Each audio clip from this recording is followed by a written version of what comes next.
Hello everyone. So right now I have a superficial tan. This is from a couple of days of swimming. Sometimes I was in direct sunlight, sometimes I wasn't, but I'm going to be trying a technique that I'm super excited about. And basically it's kind of along the lines of the kojic acid soap, but overnight. Now for this technique, and I've done a lot of research on this over the years because some people are like, that's an awful idea. And others are like, oh no, it works. It got rid of the tan like so quick, like literally overnight. One of the techniques was to have the kojic soap on your skin.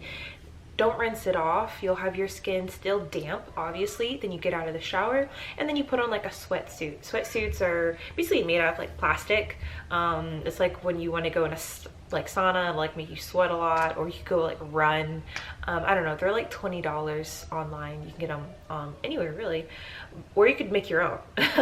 But yeah, basically you just keep your skin slightly sweaty the entire time you have the kojic acid. Apparently this is supposed to protect you while having the kojic acid soap on your skin overnight. Then in the morning you rinse it. Obviously this is something that you could probably only do once a week, maybe. I'm not sure. I've never tried it. I've just heard of other people doing it. I was reminded about this because I ordered a new type of kojic acid soap. One has turmeric in it, oat protein, essential oils. And so while I'm looking up the reviews on this specific brand of kojic soap, someone said that they did put it on overnight and it basically just got rid of their tan. So we'll see, because right now is the perfect time for me to do this since I do have this superficial tan. And so a superficial tan, depending on your method of lightening, it could stay for anywhere from like 2 weeks, or for some people like months. That's if you do nothing. For me, I've noticed the tans, it'll stay for a long time. It's already thankfully starting to fade, and it's only been a couple days, but I've been using a vitamin C serum. This is called a Glow Bomb.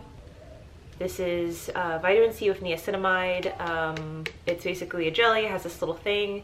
When I bought it, they were ampoules, and then the ampoules basically melted, so now everything is just jelly. But yeah, I found this at TJ Maxx, so I'm not sure if I'll be able to find it again, because I basically had tan lines, like you could see where my bikini bottoms were. Now that is like barely noticeable, but I still there's still a lot of darkness on my legs and my arms, and so for that, yeah, I'm gonna try kojic acid. So first I'm going to try it for probably just a couple hours. I'm going to be doing that today. I also have some before and afters. There's more before and afters up on my Patreon, from just me as a kid and just normal pictures of me. And then because I found some pictures of me at my lightest when I was on glutathione. This picture in particular, I think this is after like 7 to 8 months on glutathione. Really impressive. And so we'll be talking more about that on Patreon, but I just wanted to come on here and talk a little bit about you know, having kojic acid on your skin for, you know, longer than a quick shower, or, you know, usually people leave it on for like 5 to 10 minutes. I'm just interested to see how this will turn out. I don't know. I don't have a sweatsuit, so that's why I'm starting off with just a couple hours at first.